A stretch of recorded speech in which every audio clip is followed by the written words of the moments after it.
नमस्कार। जब भी हम ध्यान करने बैठते हैं तो हमें अलग अलग अनुभव होते हैं। हर एक साधक को अपना एक अलग अनुभव होता है।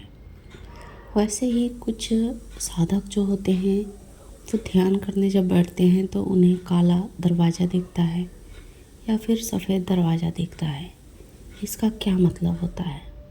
क्या हमें उस दरवाजे के पार जाने की अनुमति है? इस वीडियो को पूरा देखिए। आपके मन का जो भ्रम है, मन में जो क्वेश्चन है, वो उसे ज़रूर पूरा करने की मैं कोशिश करूँगी। देखिए, जब हम ध्यान की गहरी अवस्था में चले जाते हैं, जब हमारा ध्यान सिद्ध हो जाता है, हमारा मंत्र सिद्ध हो जाता है, नाम सिद्ध हो जाता है, तो जब भी हम ध्यान करने बैठते हैं तो हमें एक दरवाज़ा दिखता है। आखिर वो दरवाज़ा होता क्या है? हम वहाँ से लौट आते हैं, हमारा ध्यान भंग हो जाता है, हम डर जाते हैं, हमें उस पार जाना भी चाहिए कि नहीं जाना चाहिए। तो देखिए, वो दरवाज़ा होता है दूसरी डायमेंशन में जाने का रास्ता। जैसे आपने कई बार कई लोगों को देखा होगा कि पूजा पाठ करते करते पागल हो जाते हैं या फिर ध्यान साधना करते करते वो डिप्रेशन में चले जाते हैं, पागल की स्थिति में चले जाते हैं। कुछ लोग तो वापस ही नहीं आ पाते। तो ये वही दरवाज़ा होता है।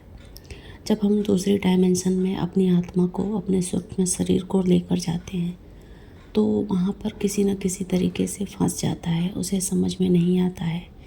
या तो वो किसी वस्तु को वहाँ पर छू लेता है, या तो वो किसी के मतलब जो एंजल्स होती हैं, परियां होती है, दिव्य शक्तियाँ होती हैं, या फिर कह लें कि योगिनियाँ होती हैं, उनके पास चला जाता है, या फिर उनके मतलब एक तरह से भ्रम में आ जाता है।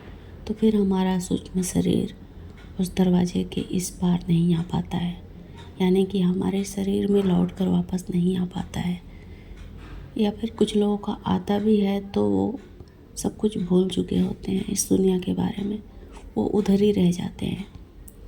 तो इस स्थिति में क्या होता है कि हमारा जो दिमाग है वो डिस्टर्ब हो जाता है, मानसिक स्थिति ख़राब हो जाती है।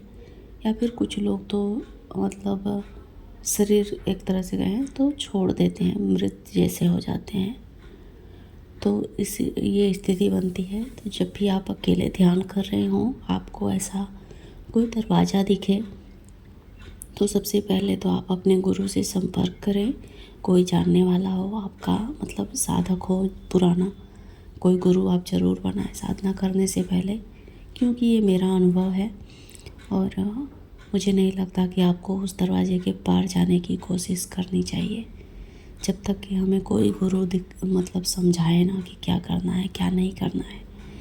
हमें अकेले ही सब कुछ करने की कोशिश नहीं करनी चाहिए, क्योंकि जैसे कि मैंने बताया, हमें बहुत बड़ा नुकसान भी उठाना पड़ सकता है।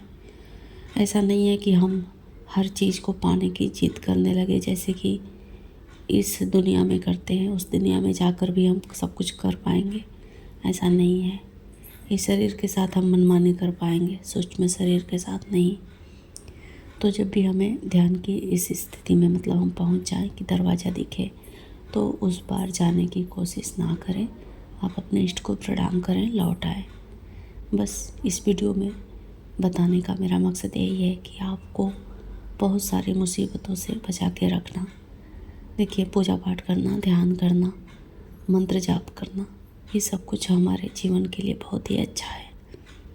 पर ज़रूरत से ज़्यादा चीज़ों को जानना, भगवान को जानना, मतलब हद से ज़्यादा हमें सब कुछ जानना ही है, ये हमारे लिए कहीं ना कहीं नुकसानदेह हो सकता है। हमें क्यों जानना है? हम जितना जानते हैं उतने में ही खुश रह सकते हैं, उतने में ही हम भगवान को मिल सकते हैं, प्राप्त कर सकते हैं। उससे अधिक क्यों जानकर मुसीबत मोल लेना।